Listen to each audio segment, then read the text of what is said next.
Hello बच्चों, कैसे हो आप सब। तो आज हम रहीम के बचे हुए दोहों को पढ़ेंगे। तो चलिए देखते हैं बचे हुए दोहों को। नाद रिझी तन देत मृग, नर धन हेत समेत, ते रहीम पशु से अधिक, रिझेहु कछु न दे। इसका मतलब संगीत की तान पर रिझकर हिरन शिकार हो जाता है। मनुष्य भी प्रेम में वशीभूत होकर अपना तन मन धन निछावर कर देता है, लेकिन वे लोग पशु से भी बुरे होते हैं जो किसी से प्रेम या खुशी पाने के बाद भी उसे कुछ भी नहीं देते। मतलब मनुष्य भी प्रेम के वशीभूत होकर अपना तन मन धन निछावर कर देता है, लेकिन वह लोग पशु से भी बहत्तर है जो किसी से खुशी तो पाते हैं पर उसे देते कुछ नहीं है। यही बात यहाँ पर समझाना चाहते हैं रहीम। मतलब हम जितना भी संगीत की तान जितनी मधुर होती है, मतलब रिझी मतलब मोहक, उससे मोहित होकर हम हिरन शिकार हो जाता है, वैसे मनुष्य भी संगीत के इस प्रेम पर वशीभूत होकर अपना सब कुछ निछावर कर देता है। प्रेम या खुशी पाने के बाद भी उसे कुछ भी नहीं देते। तो देखते हैं अगला दोहा। बिगड़ी बात बनई नहीं, लाख करो किन कोय, रहीम न फाटे दूध को, मथे न माखन होए। बिगड़ी बात यानी बिगड़ी हुई बात, और लाख कोशिश करने पर भी फिर से बनती नहीं है। रहीम न फाटे दूध यानी फटा हुआ दूध, मथे न माखन होए, मथे यानी मथना यानी बिलोना, कितनी भी कोशिश करें तो उसे माखन नहीं निकाल पाते हैं। मनुष्य को सोच समझ कर बोलना और व्यवहार करना चाहिए, क्योंकि किसी कारणवश यदि बात बिगड़ जाती है तो फिर उसे सामान्य करना कठिन होता है। वैसे ही जैसे एक बार दूध फट गया तो लाख कोशिश करने पर भी उसे मथ कर माखन नहीं निकाला जा सकता।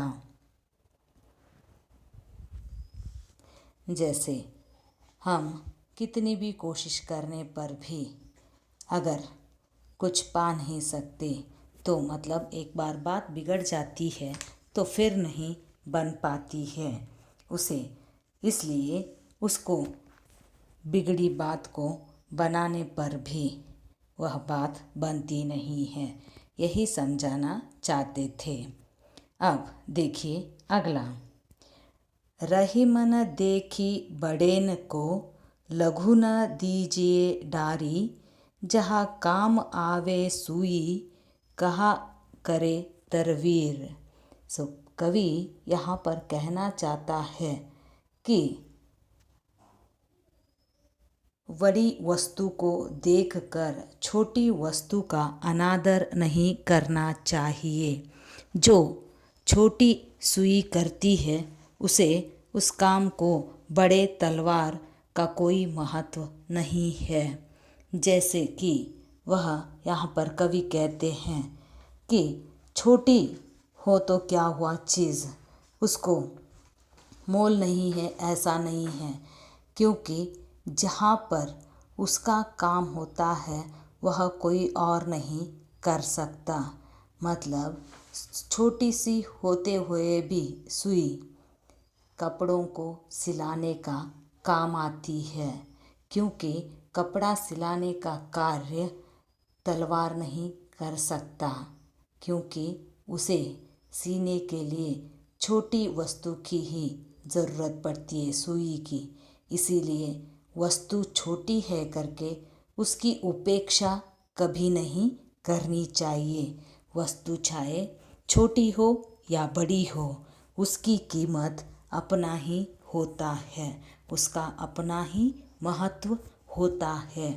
इसीलिए रहीम कहते हैं कि छोटी वस्तु का अनादर नहीं करना चाहिए, उपेक्षा नहीं करनी चाहिए, क्योंकि छोटी वस्तु भी काम में आती है जहाँ पर बड़ी वस्तु का काम नहीं हो पाता। अब देखिए, रही मन निज संपत्ति बिना कोउ न विपत्ति सहाय, बिनु पानी जो जलज को नहीं रवि सकै बचाए। रहीम यहाँ पर कहते हैं कि संकट की स्थिति में मनुष्य की निजी धन दौलत ही उसकी सहायता करती है।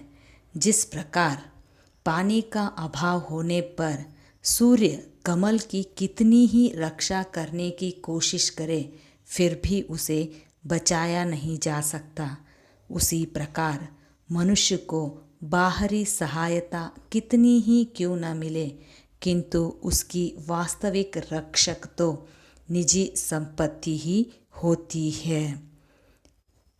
और यहाँ पर कवि उसी बात को दोहराना चाहते हैं कि वस्तु छोटी हो या बड़ी हो, लेकिन उसकी कीमत होती है।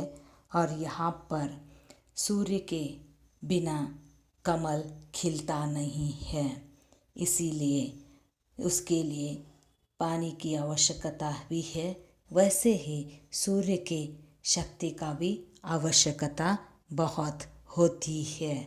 सूर्य के प्रकाश से ही कमल खिलता है, इसीलिए उसके लिए यह कवि बताना चाहते हैं कि मनुष्य को पानी जिस तरह आवश्यक है, उसी प्रकार मनुष्य को बाहरी सहायता कितनी ही क्यों न मिले, किंतु उसकी वास्तविक रक्षक तो निजी संपत्ति ही होती है।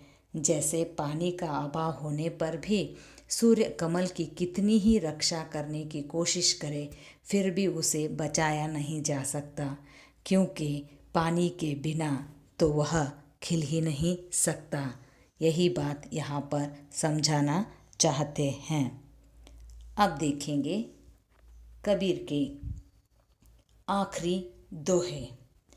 रही मन पानी राखिए, बिन पानी सब सुन, पानी गए न उबरे, मोती मनुष्य चुन। तो यहाँ पर रहीम कहते हैं कि पानी का बहुत महत्व है। जैसे पहले हमने दोहे में पढ़ा था, क्योंकि छोटे से ही तालाब क्यों ना हो कीचड़ युक्त, वह लघु जीवों का, छोटे मोटे जीवों का प्यास तो बुझाता है, लेकिन सागर इतना बड़ा होने पर भी किसी की प्यास नहीं बुझा पाता। तो वैसे ही पानी का बहुत महत्व है, इसे बनाए रखें। यदि पानी समाप्त हो गया तो ना तो मोती का कोई महत्व है, ना मनुष्य का और ना आटे का। पानी अर्थात चमक के बिना मोती बेकार है। पानी अर्थात सम्मान के बिना मनुष्य का जीवन व्यर्थ है, और जल के बिना रोटी नहीं बन सकती, इसलिए आटा बेकार होता है।